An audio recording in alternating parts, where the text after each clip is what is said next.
Hare Krishna, bom dia, sejam todos aí bem-vindos, quem entrar na live. Meu nome é Raticindo Dassa, estou aqui no Centro de Estudos Vaishnavas de Jundiaí. Gostaria de agradecer a chance de poder falar um pouco sobre o Bhagavatam aqui no Templo do Rio. Está sendo transmitido também no Instagram do Centro de Estudos Vaishnavas, ok? Cantar um pouquinho.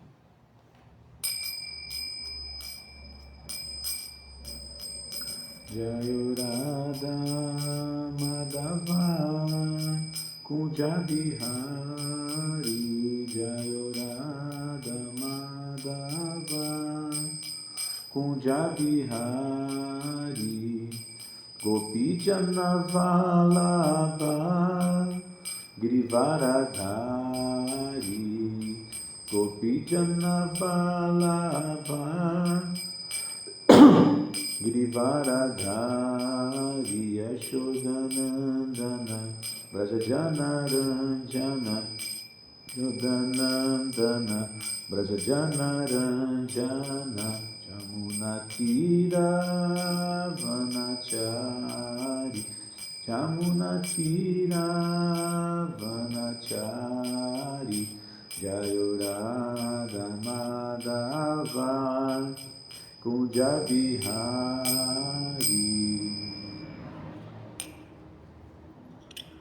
Então, dando continuidade à leitura do Srimad Bhagavatam, nós estamos lendo o terceiro canto, o capítulo 22, que é o casamento de Kardama Muni e Devahuti. O verso hoje é o verso 14. Om Namo Bhagavate Vasudevaya, Om Namo Bhagavate Vasudevaya, Om Namo Bhagavate Vasudevaya. Narayana Namaskritya Naranchaiva Narotaman Devim Sarasvati Vyasam Tato Jayanu Dirayet.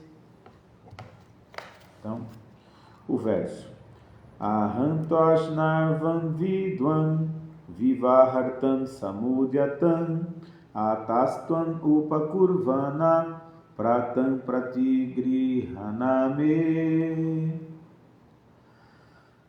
Palavras por palavra. Aham, eu. Tua, tu. Ashrinavan, ouvi. Vidwan, ó sábio. Vivaha artam, para o patrimônio. Samudyatam, disposto. Ataha, por isso. Tvam, tu. Upakurvanaha, não fizeste voto de celibato perpétuo. Pratam, oferecida. Griti Grihana, por favor aceita, de mim. Tradução: Swayambhuva Manu continuou: ó sábio, disseram-me que estavas disposto a casar-te, já que estou te oferecendo a mão dela, e já que não fizeste o voto de celibato perpétuo, por favor, aceita. Significado dado por sua divina graça, Srila Prabhupada. Brahmacharya fundamenta-se no princípio do celibato. Há dois tipos de brahmacharis. Um chama-se Naistika Brahmachari, que significa aquele que faz voto de celibato por toda a sua vida, ao passo que o outro, o Upakurvana Brahmachari, é o brahmachari que faz voto de celibato até certa idade. Por exemplo, ele pode fazer o voto de permanecer celibatário até os 25 anos de idade. Depois, com a permissão de seu mestre espiritual, ele aceita a vida familiar. Brahmacharya é vida de estudante, o começo da vida nas ordens espirituais. O Brahmacharya e Brahmacharya fundamenta-se no princípio do celibato. Somente o chefe de família pode permitir-se ao gozo dos sentidos, ou a vida sexual, e não o Brahmacharya. Swayambhuva Manu pediu a Kardama Muni que aceitasse sua filha, já que Kardama não fizera voto de Naistika Brahmacharya. Ele desejava casar-se e foi-lhe oferecida a digna filha de uma elevada família real. Om Gyana Timirandasya Gyananjana Shalakaya Chakshuru Militan Jena Tasmai Shri Gurave Namaha Shri Chaitanya Manobishtam Staptan Jena Bhutale Swayurupa Kadatma Renda Datswapadantikan. Rei Krishna Karuna Sindhu Dinabando Jagatpate Gopesha Gopika Kanta Radakanta Namostute Krishnaya Vasudevaya Devakinandanaya Cha Nanda Gopa Kumaraya Govindaya Namo Namaha. Aham Twashrinavan Vidwan Viva Hartan Samudyatan Atastuan Upakurvana Pratan Pratigrihaname. Swayambhuva Mano continuou: ó sábio, disseram-me que estavas disposto a casar-te. Já que estou te oferecendo a mão dela e já que não fizeste o voto de celibato perpétuo, por favor, aceita-a. Bom, aqui, Sundarangi dizendo: bom dia a todos, Hare Krishna, minhas reverências para Buratsino. As minhas, Sundarangi, Hare Krishna.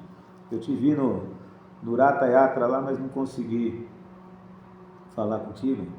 Hare Krishna. Bom dia, Hare Krishna, o Fernando Araújo dizendo: bom dia. Aqui a gente tem também aqui em Jundiaí o Edu e o Ananda Vardhana também na live. E o Avatara também, Hare Krishna, reverências, o Hari Darshana, Haribol, Srila Prabhupada Kijai, reverências, Ratsindhu Prabhu, as minhas Hari Darshana, Haribol, faz um grande serviço aí no Rio. Bom, estamos acompanhando a história, né, de Kardama Muni e Swayambhuva, uma conversa de Kardama Muni e Swayambhuva Mano. Então eu vou me ater mais a esse verso em específico e ao significado de Prabhupada. Então, só para contextualizar, Kardama Muni pregou para Swayambhuva Mano, né? E aí, uma conversa de grandes almas, porque Swayambhuva Mano também é um dos Prajapatis, um grande conhecedor da filosofia que ouviu do pai, né? Brahma, a filosofia Vaishnava. Então, eu tenho alguns pontos muito importantes nesse verso em específico que eu gostaria de comentar. E aí, depois de ouvir de Kardama Muni, né, de se deleitar do conhecimento de Kardama Muni, Swayambhuva Mano ofereceu a mão da filha, que é Devahuti, a Kardama Muni. Então, tem vários pontos muito importantes que a gente percebe que no movimento da consciência de Krishna, pelo menos lá, quando eu entrei no movimento, nos idos dos anos 90, tínhamos algumas ideias não muito ideais quanto à filosofia da consciência de Krishna. Aqui Pedro Paulo Gomes falou: Jai Ratsindhu Prabhu, reverências, as minhas, Hare Krishna. Então, por que eu estou falando isso, né? Nós temos 4 ordens espirituais. Então, vamos nos ater às 4 ordens espirituais, que são Brahmacharya, Grihasta, Vanaprastha e Sannyasi. Mas, como a nossa sociedade era muito jovem, ela se ateve muito a dois ashrams, que são o ashram de Brahmachari e o ashram de Sannyasi, principalmente para os homens, né? Um devoto que tivesse no ashram de Brahmachari, quando ele resolvia se casar, ele havia caído, ele já era um devoto caído, né? Então a meta de todo Brahmachari, ainda existe isso no Brasil bastante não, mas um pouco, a meta do Brahmachari era se tornar sannyasi.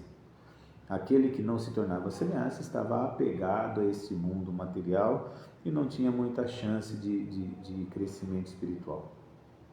Mas para a gente ver que isso é falta realmente de filosofia nossa, né? Aqui, neste caso, a gente está ouvindo de uma grande alma, que é Kardama Muni, que pregou para Swayambhuva Mano, e depois desse momento, Swayambhuva Manu, que era também uma grande alma, mas que estava no ashram de Grihastha, que tinha filhas, né? Naquele momento, Swayambhuva Manu demonstrou o que ele fala no verso anterior, né? Anterior, mas acho que mais para trás ainda, deixa eu só ver.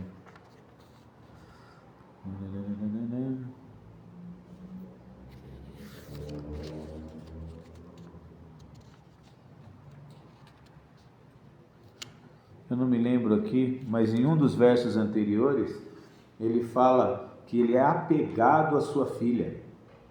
E não nada mais natural do que ser apegado aos filhos, né? O apego aos filhos não quer dizer que a pessoa não seja filosoficamente inteligente, porque Swayambhuva Manu era extremamente inteligente. Então, o que ele queria para a filha dele? Queria dar um bom casamento. E quais são as qualificações que ele procurou no pretendente, né? Avanço espiritual e nada além disso, né? Porque Kardama Muni era um renunciado, ele não tinha nada senão o conhecimento dele. E Swayambhuva Manu era bilhardário e não estava preocupado com isso. Queria dar à sua filha o maior de todos os maridos, um marido Vaishnava. Então, as atitudes de uma pessoa falam muito mais do que o seu ashram, né? E então hoje nós vemos aí no mundo material e até entre devotos a escolha de do marido ou da esposa para o filho ou para a filha com qualificações não necessárias para o avanço espiritual. Então é um desvio da forma que as pessoas devem ver, né? Estava falando hoje cedo aqui sobre a preparação de brahmacharya que existe hoje no mundo material, né? É o estudo, né? Toda criança, todo pai quer que o filho estude, faça o ensino fundamental, o ensino médio, depois a faculdade, mas com qual intenção? Com a intenção de que hoje, com a intenção de que ele vire um grande desfrutador, que ele tenha recursos para desfrutar desse mundo material. Então, essa é a corrupção do Brahmacharya Ashram. Porque o Brahmacharya Ashram, ele serve para que a gente se reforce. Vidya Dana Tapashotyam Dharmasetu Padanicha, diz Narada Muni no Bhagavatam. Ele fala que cada fase, cada ashram que essa pessoa deve passar é para adquirir uma qualidade. E a qualidade do Brahmacharya Ashram é Vidya, conhecimento, né? Mas não é conhecimento acadêmico, é conhecimento espiritual, já é prática da renúncia, né? O verso hoje do Bhagavatam que nós lemos de manhã, Prabhupada falava que o Brahmacharya é para todo mundo, quem é renunciado e quem não é renunciado, quem é apegado e quem não é apegado, porque o Brahmacharya Ashram é o treinamento. E aí é a pessoa, é o indivíduo que escolhe entre ser Upakurvana, né, Brahmachari, ou, né, o Naistika Brahmachari. Ele vai escolher, não é a sociedade, não é nada nem ninguém. A pessoa tem que sair do Brahmacharya Ashram preparada para o que ela escolher, de acordo com a natureza, de acordo com o desejo, de acordo com os apegos mesmo, tá? Mas é ele quem escolhe, não a sociedade. Devemos fomentar na sociedade um Brahmacharya Ashram que pode sim transformar-se em Grihastha Ashram. E para isso essa pessoa tem que estar preparada material e espiritualmente, como o Sri Upanishad fala. No Sri Upanishad fala que só vai conseguir realmente alcançar a liberação aquele que é hábil na vida material e na vida espiritual, que conhece os dois. Então, o treinamento de Brahmacharya, né, do lado assim, de só pensar na espiritualidade ou o treinamento de Brahmachari só pensando na materialidade, estão parcialmente certos. Eu tenho que juntar os dois. A Sundaranga escreveu: Jai Prabhu, o senhor disse que o movimento no início dos anos 90, o ideal era ser Brahmachari, e quando alguém quisesse ser Grihasta era considerado caído. Mas hoje também não está distorcido? Onde estão os Brahmacharis no Brasil atualmente? Aqui no Rio não conheço ninguém. E aí a Alice também falou bom dia a todos. Sundaranga, na verdade, a gente, na minha visão, a gente está sofrendo o efeito pêndulo que a gente fala, né? No momento é tudo para um lado, no outro momento é tudo para o outro. Nosso movimento é muito jovem, né? E a gente tem que analisar algumas coisas, né? Primeiramente, por que não temos Brahmacharis? Porque hoje se fomenta bastante o Grihasta Ashram. Porque a maioria de nós somos Grihastas, né? Vamos ser Grihastas por bastante tempo. E é um ashram extremamente importante.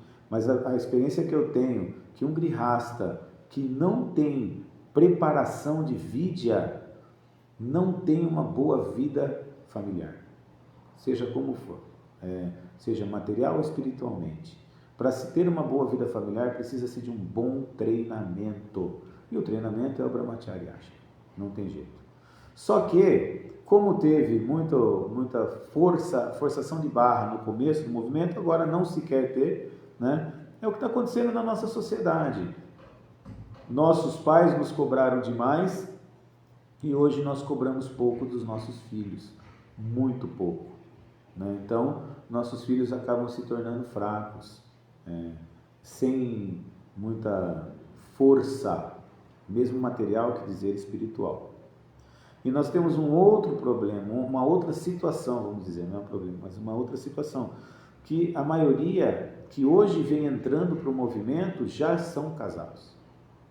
O que a gente não percebe é que, assim, se é jovem e não é casado, viva uma vida de Brahmachari. Se é casado e já entrou no movimento agora, faça os dois serviços. Vidya, muito conhecimento e dana, que é o caminho do Grihasta. Porque sem conhecimento adequado, não se tem uma vida de Grihasta adequada. Nós vamos ver isso na vida de Kardama Muni.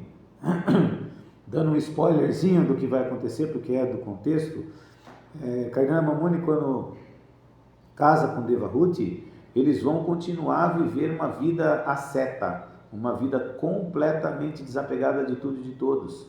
Mas Devahuti, como era muito bem treinada pelo pai também, teve o Brahmachari Ashram dela, né, muito fortemente feito, ela seguiu Kardama Muni estritamente, estava só pele e osso, estava fazendo tudo o que Kardama Muni fazia, mas dentro dela tinha o desejo de viver uma vida um pouco mais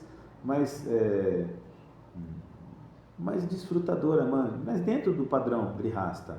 E aí, quando Kardama Muni percebeu isso, Kardama Muni deu tudo o que ela queria, né? E eles viveram uma vida de desfrute material, né? Não muito longa, mas viveram uma vida de desfrute material. E isso tudo está dentro das escrituras. E ele, Kardama Muni, e ela também, Devahuti, eram grandes espiritualistas, porque foram bem treinados. Então, um lado está errado, o outro lado também está errado. A gente tem uma dificuldade hoje na ISKCON, né? Eu tenho um Brahmachari aqui, já tive mais alguns, né?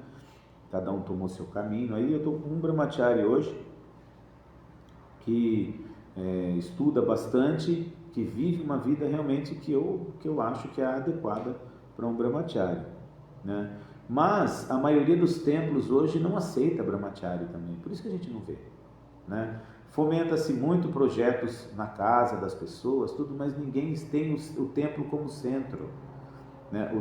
Temos que ter as nossas casas, os nossos projetos, mas temos que dedicar também energia a um templo. Um templo é aquele que tem programas de manhã, de noite e que pode treinar pessoas. Só que hoje nós não temos mais isso.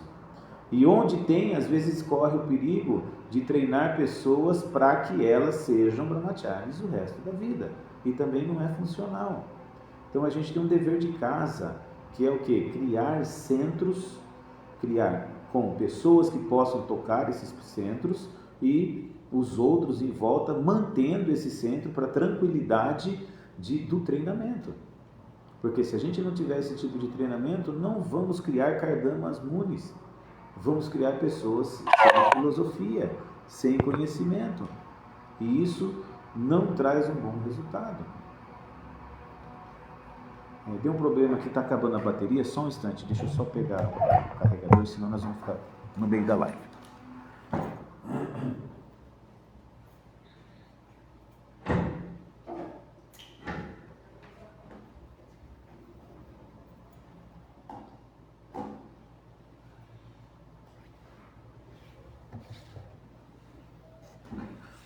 Vou mudar também um pouquinho a posição aqui, para conseguir botar a câmera.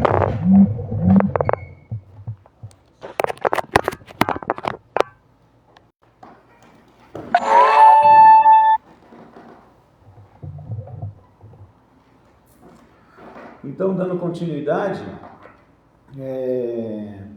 nós temos que criar uma sociedade em que acople, que todo mundo tenha chance de viver tranquilamente dentro do Varnashram, principalmente do Ashram.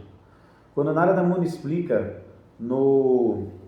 para o rei Puranjana o que são esses ashrams, quando ele falou Vidyadhana, Tapa, Shaucha, Dharmasetu, Padanicha, ele diz que a troca dos Varnashras, dos ashrams, é como a troca de uma pedra que eu carrego nas minhas costas. Então, eu carrego nas minhas costas a pedra do meu lado esquerdo, daqui a pouco pesa demais, eu jogo ela para o lado direito. Isso é trocar de ashram, de brahmachari para grihasta, depois para vanaprastha e sannyasi, né? E o que ele fala, na verdade, é que eu tenho que jogar fora essa pedra um dia. Mas para que eu jogue fora essa pedra, eu preciso estar, como a rainha Kunti fala, Tuan akinchana gochara. Eu tenho que estar já enfastiado desse mundo material e entendendo que existe algo além desse mundo material, porque também, se não for dessa forma, também não adianta. Então, e para isso eu preciso de treinamento e prática, porque quando Kardama Muni entendeu que Devahuti queria um pouco mais de desfrute nesse mundo, ele deu tranquilamente, ele não se confundiu, ele continuou sendo o mesmo Muni. E quando ele deu um filho para ela, ele rapidamente se afastou da vida familiar e deixou, Devahuti nas mãos do filho. E eles eram tão avançados espiritualmente que eles tiveram o próprio Deus como um filho deles, que é Kapila Deva. Então, o Bhagavatam dá o exemplo, como a gente deve viver, o que deve fazer. Aceita quem quiser realmente avançar. Porque quando Bhishma Deva falou na cama de flecha sobre os ashrams e o Varna, ele disse que ele explicou os Varnas e ashrams e falou que, na verdade, o grande segredo está no apego e desapego.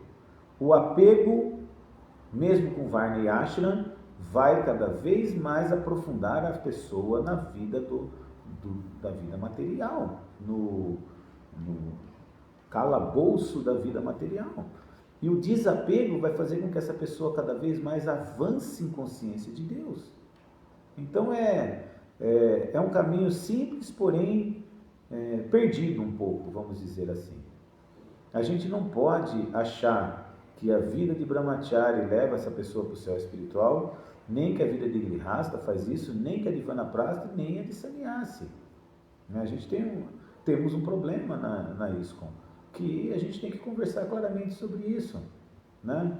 E o problema não está só no Brahmachari Ashram, né? Está também nos outros, né? Quantas pessoas realmente estão preparadas para no final da vida social tomar o Vanaprastha Ashram da forma que é mesmo? Vanaprastha Ashram é para ir junto, marido e mulher, mas não é para ir para qualquer lugar. Vana é para ir para floresta, Mas nessa era nós não vamos para a floresta e nem é isso que Prabhupada queria da gente. A gente vai para onde? Para um templo, para uma comunidade rural. Nós vamos morar dentro de um projeto e vamos dedicar a nossa vida à consciência de Krishna. Porque nossos filhos já estão grandes, já estão tocando a vida. Mas o que a gente vê, eu vejo hoje vanaprastas que moram na própria casa. Não mudaram o conceito. O conceito de vanaprasta hoje está do aposentado ou do desquitado. Desquitar não é tomar vanaprasta. Tomar vanaprasta é ir zero sexo e morar num projeto. Pregar, mas não pregar com pregação. Pode adorar as deidades, e isso é também. Então, quem é que está se preparando para o Vanaprastha Ashrama? Eu tomei essa iniciação de Vanaprastha e quando eu tomei eu recebi várias ligações de devotos que estão sim se preparando. É claro que a gente não conhece porque a pessoa está se preparando internamente, né? Então teremos Vanaprastha logo, logo, cada vez mais, mas temos que ter Vanaprasthas verdadeiros, que são aqueles que abandonaram a vida social e estão vivendo a vida espiritual num projeto de Prabhupada. E depois, quando já estão maduros os dois, né, podem os dois tomar sannyasi ashram, né? Tanto o homem como a mulher. Tem explicação de mulher que toma sannyasi também, de uma forma um pouco diferente, né? Que a ISKCON não está acostumada, mas a gente tem que criar. Por quê? Porque todo mundo merece e tem o dever de acompanhar o processo da renúncia. Então, imagina, nós não temos, quem são os próximos sannyasis aqui do Brasil? Quem são os próximos vanaprastas do Brasil? Não se fala. Porque vinculou-se que um sannyasi é um Naistika Brahmachari. Isso está errado. Meu mestre espiritual foi casado por pouco tempo, por um aninho só, mas foi. Então, a gente tem que olhar a sociedade pelos olhos de Swayambhuva Mano, pelos olhos de Kardama Muni, que escolheu. Ele escolheu ter vida espiritual. E aí, em qualquer ashram, em qualquer situação, ele pratica a vida espiritual.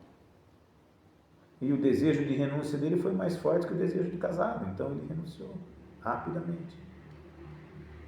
Ok? Acho que é isso. Se alguém quiser falar mais alguma coisa. O Ojasu escreveu aqui, ó. Vanaprastha é vida renunciada, voltando a ser brahmachari, porém com os conhecimentos dos Vedas e do mundo material.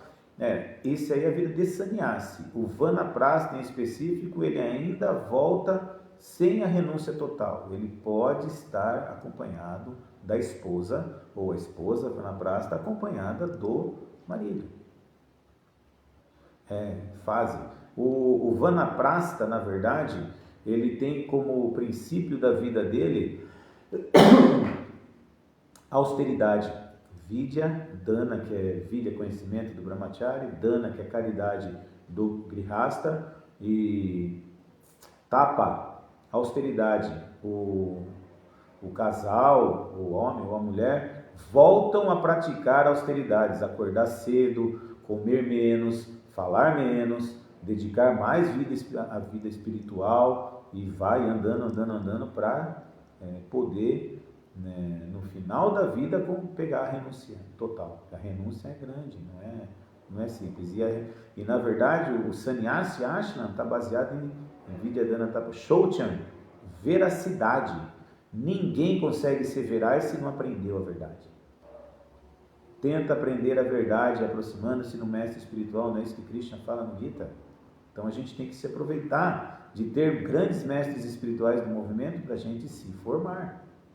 Eu não estou ainda na renúncia, eu estou na austeridade, então eu tenho que acordar cedo, de novo, tenho que dedicar a minha vida à consciência de Krishna. Por isso que eu preciso estar num local sagrado, vivendo num local sagrado, eu não preciso mais morar na minha casa.